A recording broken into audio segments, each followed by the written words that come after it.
Oh, Mr. Wallace, you hear so many fantastic things of what can happen, what may happen. This and that, I've heard it for the last 30 years, at any rate, of what could be done, but it's never done.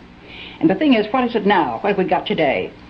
A very distinguished woman spoke to me about Arizona, and she said, I wish you wouldn't talk about population.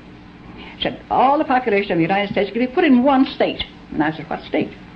She said, Arizona. I said, did you ever hear of caliche? She didn't know that I was talking about a delicatessen or what.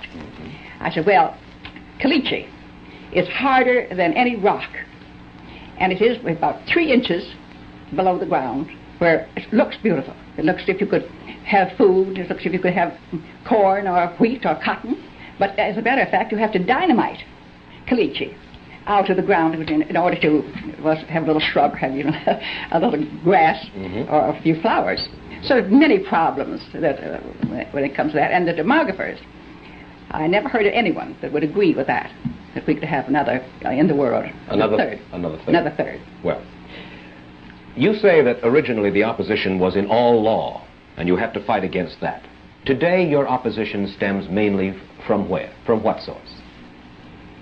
Well, I think that the opposition is mainly from the hierarchy of the Roman Catholic Church. Of the Church. Well, now hierarchy. Of the hierarchy of the Church. You feel that the parishioners themselves, the lay people in the Church, are not against birth control? I feel they come to all of our clinics just the same as the non-Catholics do. Exactly the same. Well, let's look at the official Catholic position, opposition to birth control. I read now from a church publication called The Question Box.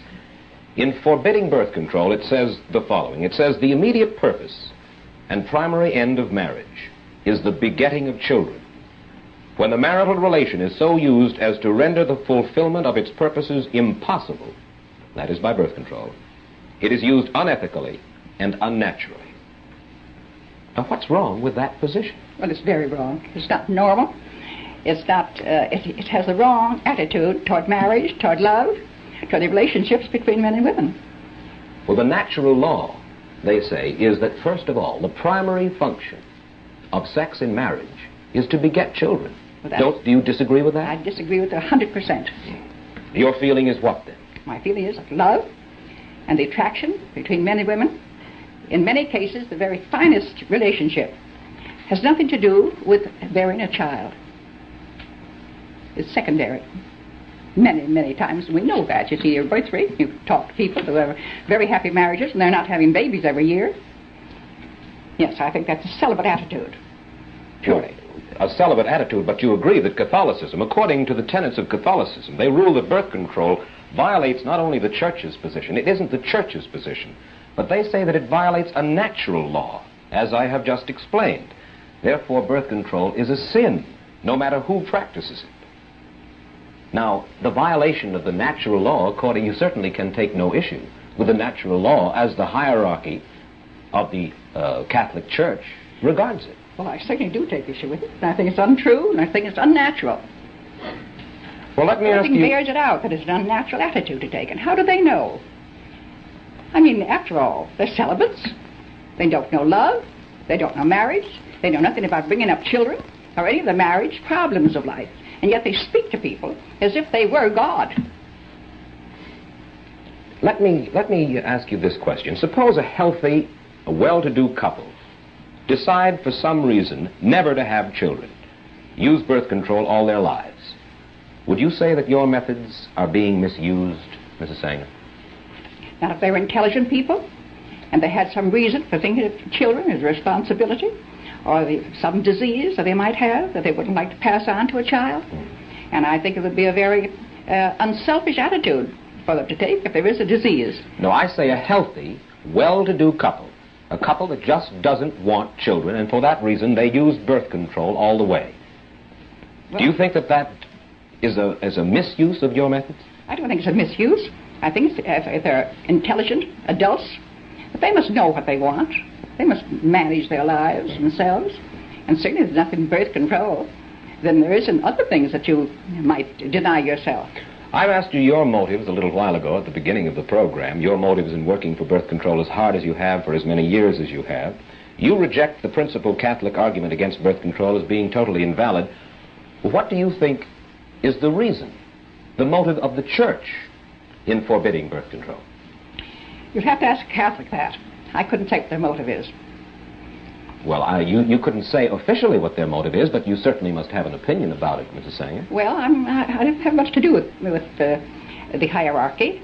And I know that the people that come to our organization and want to have the same methods, or whatever it is that one can have to prevent a pregnancy, that those women will say to us, we ask their religion very often, and they say, I am a Catholic, I was raised in the Catholic Church, my church is wrong on this.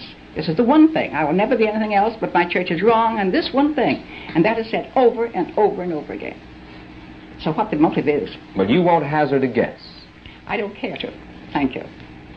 May I ask you why? Now, I know that in private and actually in public discussions, I think, prior to this time, you have been willing to state your understanding of what the motives of the church are, and now you would rather remain silent. May I ask you why? Well, simply because I don't think that the church has changed in its attitude. Some of the hierarchy have changed their attitude. You can't say the same thing that you might have said a year ago or 2 years ago as to your belief or as to your opinion. Mm-hmm. And when have you heard it said that the reason that the church is against birth control is because they want more Catholics? I've read it. Do you believe it?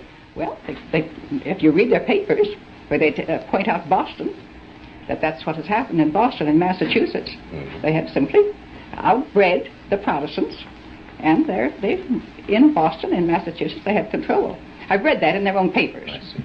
Of course, the church's answer, and I read now from a pamphlet published by the Redemptorist Fathers in Missouri, says as follows. It says that point of view about wanting more Catholics is nonsense. Quote, the Catholic Church does not command Catholic husbands and wives to have even one child. The Church considers it more than normally meritorious for them to have no children if they mutually and perpetually give up the use of the marriage rite for the love of God. All right. I don't quote what they do. So I think that the question in my mind is that they do and order their own people to do as they wish. But I object to their having the same rules for people who are not the same religion. Well, they believe, you see, that it is a natural law, not a Catholic law, but a natural law, and therefore a sin not just for Catholics, but a sin for all peoples. And I think that there are other religious groups, the very, very Orthodox Jews feel the same way about birth control. Let's look at another argument against birth control, Mrs. Sanger, published in Red Book magazine in March of 1956. It says birth control is a devastating social force which tends to weaken the moral fiber of the community. Immunity from parenthood encourages promiscuity, particularly when unmarried persons can so easily avail themselves of the devices. Do you doubt that? I doubt it. You do? Certainly. Then let me read from a news story in the Philadelphia Daily News on June 10th, 1942. The story quotes you as urging the Women's Army Auxiliary Corps to give its members, quote, preventive measures against pregnancy, end quote. And you add, quote, abortion and illegitimacy are bound to result if the government doesn't recognize human nature, end quote. In other words, you were not advocating Christian morality, but rather ways for single women to avoid bearing illegitimate children. Where was this taken from? Philadelphia Daily News, June 10, 1942, direct quote from Margaret Sanger. I doubt it. I don't believe I ever made such a remark. Well, in the same vein, in your autobiography, which you cannot disavow, you wrote the following about sexologist Havelock Ellis. You said he's been able to clarify the question of sex and free it from the smudginess connected with it from the beginning of Christianity.